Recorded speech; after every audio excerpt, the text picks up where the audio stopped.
All right, so let's dive into this TATANKA initiative. Okay. You know, you sent over a ton of articles and research, Right. and it seems like they're aiming for something pretty radical. Yeah. Inclusion and empowerment Uh-huh. across a huge spectrum of marginalized communities. Yeah. We're talking A lot. Indigenous peoples, Black and African American communities, LGBTQIA, plus POP, people with disabilities, immigrants, refugees. Mm-hmm. The list goes on. It really is. It's a lot to cover. And what's really striking is Yeah. how TATANKA goes beyond just like the usual diversity buzzwords, you know? Right. We're really like digging deep into those like systemic issues that each group faces Yeah. and trying to build solutions from the ground up. That's what caught my attention, too. Yeah. It's not just about representation. Right. It's about, like, truly understanding and addressing Yeah. these unique challenges that these communities face. Exactly. So how do they even define radical inclusion? Right. Is it really that different from just typical Yeah. diversity and inclusion initiatives? It definitely goes further. Okay. One article you shared Yeah. points out that like typical diversity programs often focus on surface level representation, Okay. just like getting a certain percentage of people from different backgrounds into an organization or whatever. Right. But radical inclusion really digs deeper, Okay. and it tackles the root causes of that marginalization Uh-huh. and dismantling those systems that perpetuate inequality. Okay, so it's about changing the structures, Yes. not just the numbers. Exactly. Uh, And the sources you provided highlight three key pillars: Okay. respect, empowerment, and amplification. Okay. So respect means acknowledging that like inherent worth of each individual, regardless of their background, obviously. Yeah. Empowerment is about providing the tools and resources Okay. for marginalized communities to not just survive, Yeah. but to thrive. Thrive, yeah. And amplification is about ensuring that their voices are heard Mm-hmm. and that their perspectives actually influence decision-making at all levels. Okay, so I can see how those principles would lead to Yeah. more meaningful change. But I'm curious, Yeah. isn't there a risk of like oversimplifying things Oh. by like lumping all these diverse groups together? I mean, Okay. the challenges faced by an indigenous community fighting for land rights are going to be Right. quite different from those faced by, say, a refugee seeking asylum. Right. You raise a crucial point. Yeah. And that's where the concept of intersectionality comes in. Okay. And it's something that TATANKA seems to be very conscious of. Okay. Essentially, it means recognizing that people's identities are complex Mm-hmm. and multifaceted. Right. Someone might be a member of several marginalized groups at once, Yeah. and those identities intersect and overlap, Okay. creating like a really unique experience of oppression. So it's not about treating everyone the same, Right. but rather understanding The specific ways in which those different forms of oppression can sort of converge. Precisely. Okay. For example, like a Black transgender woman will face discrimination Yeah. not only based on her race and her gender identity, Mm-hmm. but also on how those identities intersect. Okay. And that intersectionality really shapes her lived experience in a way that's distinct from someone who identifies with only one of those groups. That makes a lot of sense. Right. It reminds me of the saying, Yeah. if you've met one person with autism, you've met one person with autism. Exactly. You know, it highlights the importance of recognizing individual experiences, Yes. even within broader identity groups. 100%. So, And TATANKA seems to be doing just that. yeah, They're working with a wide range of communities. right. We've already mentioned a few. We have. And their approach is tailored to the specific needs and challenges of each group. Right. But at the same time, Yeah.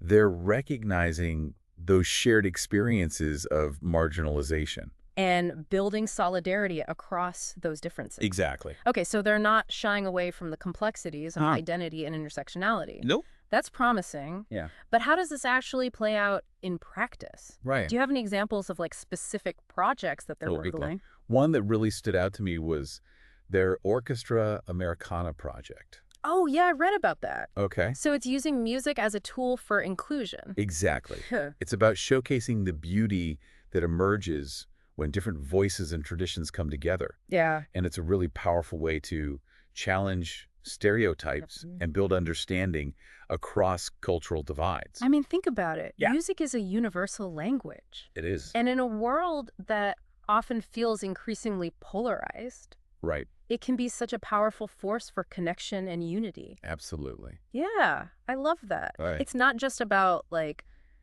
talking about inclusion, Right. but actually demonstrating it. in a really tangible and artistic way. Yes. What about their work with asylum seekers? Right. That was another area you highlighted. Yes, TATANKA recognizes that asylum seekers face a unique set of challenges. Yeah. Navigating complex legal systems, Right. adapting to new cultures, often dealing with the trauma of displacement and persecution. Of course. So they partner with organizations to provide legal aid, Okay. resettlement resources, and support systems to help these individuals rebuild their lives. So it's not just about giving them a platform to speak. It's about providing them with the practical support they need to integrate and thrive in a new environment. Yes. I'm starting to see how they weave together those three pillars you mentioned. Right. Respect, empowerment, and amplification. Absolutely. Yeah. And that brings us to a really compelling story that illustrates the human impact of TATANKA's work, Sania's story. Yeah. Have you had a chance to read about her experience? Yes.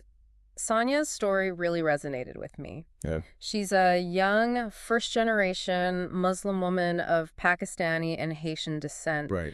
And she talks about struggling to find her place, feeling like she was constantly straddling different worlds, you know? Her story highlights something really important about radical inclusion. Okay. It's not about erasing differences or forcing people to conform to a single mold. Right. It's about creating spaces where individuals can embrace all facets of their identity and feel a sense of belonging. And one of your sources, Sonia's mentor, Farida, says something that really struck me. She said, "You don't have to be less of anything to be more of yourself." Wow. Right. That's powerful. It is. And it seems like TATANKA provided that space for Sonia. Yeah. You know, she found a community where she could be her full, authentic self. Right. But I'm curious, did TATANKA go beyond just providing that platform for her? Absolutely did. Okay. Inspired by her experience. Yeah. Sania ended up using the resources and support she received from TATANKA to launch a multimedia project. Wow. Documenting the stories of other queer Muslim women. Okay. It's a perfect example of how TATANKA's approach to empowerment isn't just about giving people a voice. Right. It's about helping them use that voice to create change. That's amazing. Yeah. It's like a ripple effect, isn't it? It is. TATANKA empowers Sonia. Yeah. And she in turn empowers others through her art. Exactly. It really speaks to the transformative potential of this kind of radical inclusion. Yes. But let's not get ahead of ourselves. Okay. Before we dive deeper into like the broader impact of TATANKA's work, I want to understand a little more about how they're tackling these systemic issues we talked about earlier. Oh, okay. Yeah. You mentioned earlier that TATANKA is digging into the root causes of marginalization, tackling those systemic issues that keep these inequalities in place. Right. What does that actually look like in practice? Well, it's about recognizing that those individual struggles are often a reflection of like larger societal problems. Okay. So take their work with indigenous communities, for example. Yeah. It's not just about like celebrating their culture or providing individual support. They're like actively involved in advocating for land rights, pushing for policy changes that address those historical injustices, and challenging the systems that continue to disenfranchise indigenous peoples. So they're not afraid to get into like the messy, uncomfortable realities That's all. of systemic oppression. In fact, they seem to embrace those tough conversations. One article you shared talked about their work in promoting economic justice for Black and African American communities. And again, they're not just providing job training or financial literacy programs. They're actively challenging those predatory lending practices. Advocating for policies that close that racial wealth gap and supporting Black-owned businesses. I'm sensing a pattern here. Yeah. It's about empowering communities to not only overcome their immediate challenges, but to actually dismantle the systems that created those challenges in the first place. Exactly. And they're doing it through like a really multifaceted approach. Direct services, advocacy, community organizing, education. It's all part of the strategy. Wow. They seem to understand that lasting change requires action on multiple fronts. Okay, so we've talked about their work with indigenous communities, asylum seekers, and Black and African American communities. But the list of marginalized groups they work with is pretty extensive, right? It is. Yeah. And that brings us back to Intersectionality. Yeah. TATANKA seems to be very intentional about not working in silos. Right. They recognize that these issues are all interconnected, Yeah. and they're building coalitions across different communities to address those shared challenges. Can you give me an example of what that looks like? Sure. How do they connect, say, their work on LGBTQIA+ rights with their efforts to support refugees? Well, they recognize that LGBTQIA+ refugees face a really unique set of vulnerabilities. Yeah. They might be fleeing persecution in their home countries based on their sexual orientation or gender identity. Right. And when they arrive in a new country, they might face discrimination or a lack of understanding within those existing refugee support systems. Yeah. So TATANKA works to ensure that those support systems are inclusive and responsive to the needs of LGBTQIA+ individuals. That makes sense. Right. It's about understanding how different forms of oppression can intersect and create unique challenges that require tailored solutions. And they're not just working with those individual communities. They're also looking at the bigger picture. Yeah. Trying to shift those societal attitudes and norms. One of the articles you sent highlighted their media campaigns that challenge stereotypes and promote positive representations of marginalized groups. So they're using their platform to shape the narrative. Exactly. To change the way society views these communities. And it's not just about highlighting the struggles. It's about celebrating the resilience, the creativity, the contributions of these communities. It's about changing the story from one of deficit to one of strength and possibility. It sounds like they're really trying to shift the paradigm to create a world where difference isn't seen as like a problem to be solved, but as a valuable asset. And that's what makes their approach so radical. Yeah. It's not about assimilating marginalized groups into the existing power structures. It's about transforming those structures to make them truly inclusive and equitable. It's ambitious, to say the least. It is. But from what we've discussed so far, it seems like they're making some serious headway. They are. You know, they've got this deep understanding of the issues, this commitment to intersectionality, and this multi-pronged approach that tackles both the symptoms and the root causes of marginalization. They do. Yeah. And they're not just talking about it. They're putting their resources, their energy, their platform behind this vision. It's inspiring to see an organization that's walking the walk, so to speak. It is. And it makes me wonder about like the long-term implications of this kind of radical inclusion. If TATANKA is successful in achieving their mission, what could that mean for society as a whole? That's a great question. I think it's about unleashing potential. Imagine a world where everyone, regardless of their background, feels seen, heard, and valued, where everyone has the opportunity to contribute their unique talents and perspectives. A world where difference is celebrated, not just tolerated. Where diversity isn't just a buzzword, but a lived reality in every sector of society. And that's not just like a utopian dream. We're seeing glimpses of it already in the work that TATANKA is doing.